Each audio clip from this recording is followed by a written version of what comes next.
পিতা-মাতা ও সকল মুমিনের জন্য দোয়া। রাব্বানা গফিরলি ওয়ালি ওয়ালিদাইয়া ওয়ালিল মুমিনিনা ইয়াউমা ইয়াকুমুল হিসাব। অর্থ, হে আমাদের প্রতিপালক, রোজ কিয়ামতে আমাকে, আমার পিতামাতা ও সকল মুমিনকে ক্ষমা করুন। সূরা ইব্রাহিম 41। দোয়া ইউনুস, সকল সমস্যার সমাধানের অন্তিম দোয়া।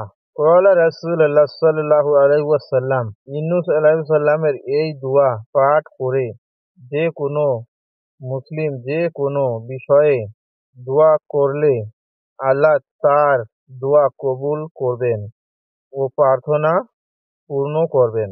মুসনাদারাক হাকিম 1/684-685।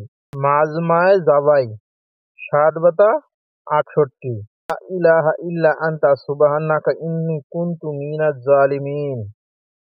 অর্থ, আল্লাহ ছাড়া কোনো সত্য মাবুদ নেই, আমি আল্লাহর পবিত্রতা ঘোষণা করছি, নিশ্চয়ই আমি জালিমদের অন্তর্ভুক্ত হয়ে গেছি। সূরা আম্বিয়া আয়াত 87। উসমান ইবনু আবুল আস রাদিয়াল্লাহু আনহু থেকে বর্ণিত, তিনি বলেন, আমি রাসূলুল্লাহ সাল্লাল্লাহু আলাইহি ওয়াসাল্লামকে জিজ্ঞেস করলাম, হে আল্লাহর রাসূল, শয়তান আমার সালাত ও কিরাতের মধ্যে অন্তরায় হয়ে দাঁড়ায় এবং সে আমার মনে সন্দেহ সংশয় তৈরি করে দেয়। রাসূলুল্লাহ সাল্লাল্লাহু আলাইহি ওয়াসাল্লাম বলেন, ওইটা একটা শয়তান, যাকে হিজাব বলা হয়। যখন তোমার মনে তার উপস্থিতি অনুভব করবে, তখন তা হইতে তুমি আল্লাহ তাআলার নিকট আশ্রয় চাইবে এবং বাম দিকে 3 বার থুতু ফেলবে। উসমান রাদিয়াল্লাহু আনহু বলেন, আমি রাসূলুল্লাহ সাল্লাল্লাহু আলাইহি ওয়াসাল্লাম এর নির্দেশ অনুযায়ী এইরূপ করলে আল্লাহ তাআলা আমার নিকট হইতে শয়তান দূর করে দেন। সহিহ মুসলিম 2203, আহমদ 17897, সহিহ আত-তারগিব 1615, মুসনাফ আব্দুর রাজ্জাক 4220, মিসকাত 77। আবু হুরায়রা রাদিয়াল্লাহু আনহু হতে বর্ণিত, তিনি বলেন, রাসূলুল্লাহ সাল্লাল্লাহু আলাইহি ওয়াসাল্লাম বলেছেন, তোমরা ততক্ষণ পর্যন্ত জান্নাতে প্রবেশ করতে পারবে না যতক্ষণ না তোমরা ঈমান গ্রহণ করবে, আর ততক্ষণ পর্যন্ত প্রত্যেক মুমিন হইতে পারবে না যতক্ষণ না তোমরা পরস্পরকে ভালোবাসবে। আমি কি তোমাদেরকে এমন কথা বলে দেব যার উপর আমল করলে তোমাদের পরস্পরকে ভালোবাসা বৃদ্ধি হবে? তা হলো, তোমরা পরস্পরের মধ্যে সালামের প্রচলন করো। গ্রন্থ মিশকাতুল মাযহাবী, হাদিস নাম্বার 4631, সহিহ মুসলিম 9493, 9095। দিনের অর্ধেক সময় জিকির করার চেয়ে উত্তম জিকির সুবহানাল্লাহি ওয়াদাদা খালকিহি 3 বার। অর্থ, আল্লাহর পবিত্রতা বর্ণনা করি তার সৃষ্টি সংখ্যার সমান। 2, সুবহানাল্লাহি রিদ্দা নাফসিহি 3 বার। অর্থ, আল্লাহর পবিত্রতা বর্ণনা করি তার সন্তুষ্টি মোতাবেক। 3, সুবহানাল্লাহি জিন্নাতা আরশিহি 3 বার।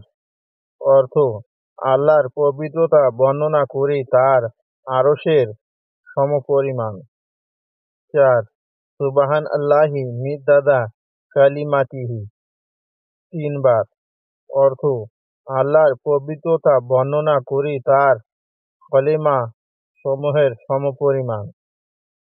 সহিহ মুসলিম 2726, তিরমিজি 3555। আল্লাহ তাআলা বলেন, আমি তোমাদের এককে অপরের জন্য করেছি পরীক্ষা স্বরূপ, কাউকে করেছি ধনী, কাউকে গরিব, কাউকে সবল, কাউকে দুর্বল, কাউকে রুগ্ন, কাউকে সুস্থ, দেখি তোমরা নিজ নিজ অবস্থার উপর ধৈর্য ধারণ করো কি না।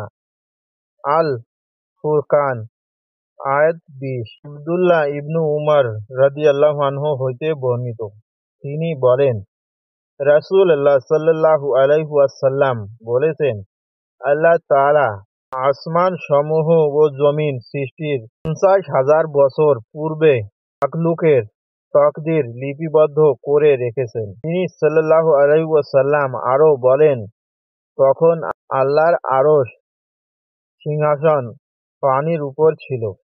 সহিহ মুসলিম 2653।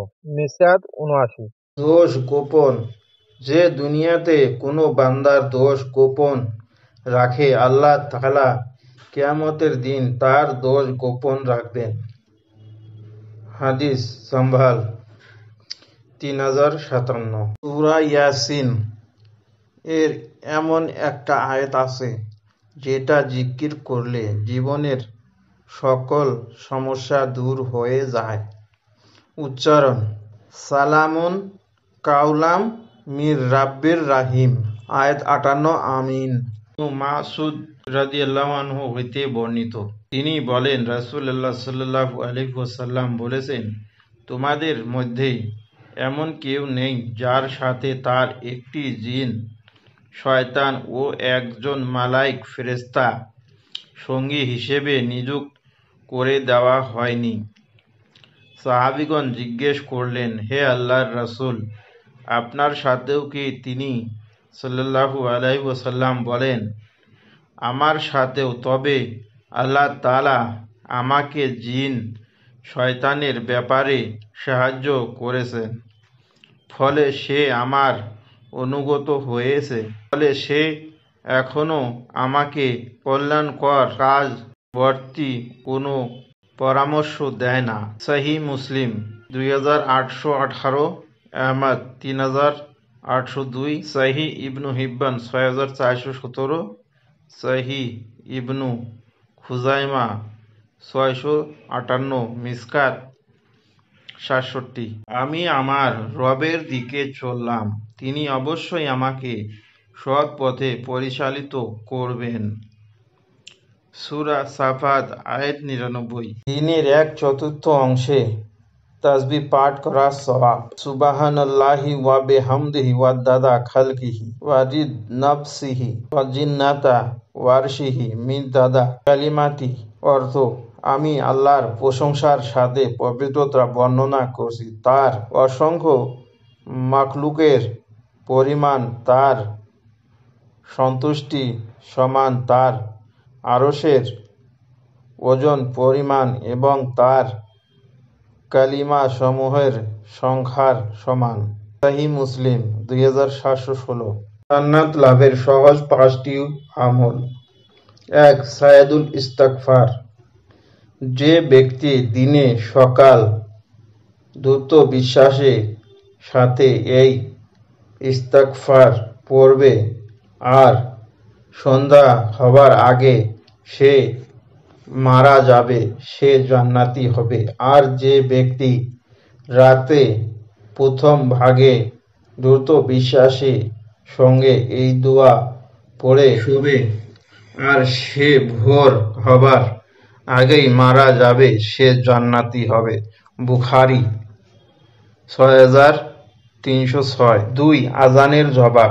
যে ব্যক্তি দ্রুত বিশ্বাসের সাথে আযানের অনুরূপ বলবে, আযানের জবাব দিবে, সে জান্নাতে প্রবেশ করবে। নাসাঈ 674। 3. কালিমা শাহাদাত। যে ব্যক্তি ওযুর শেষে বলবে, তার জন্য জান্নাতের 8টি দরজা খুলে যাবে এবং যে দরজা দিয়ে ইচ্ছা সে জান্নাতে প্রবেশ করতে পারবে। মুসলিম 441। 4 আয়াতুল কুরসি। যে ব্যক্তি প্রতি ফরজ সালাত শেষ আয়াতুল কুরসি পড়বে তাকে মৃত্যুবর্তী আর কোনো বিষয় জান্নাতে প্রবেশে বাধা দিতে পারবে না। শুআবুল ইমাম 2395। 5 40 রাত জামাতের এশার সালাত। যে ব্যক্তি মসজিদে এসে জামাতের সাথে 40 রাত তাকবীরে উল্লাস ঈশার সালাত পড়বে তার বিনিময়ে আল্লাহ জাহান্নাম থেকে তার মুক্তির ছন্দ লিখে দেন। ইবনে মাজাহ 798।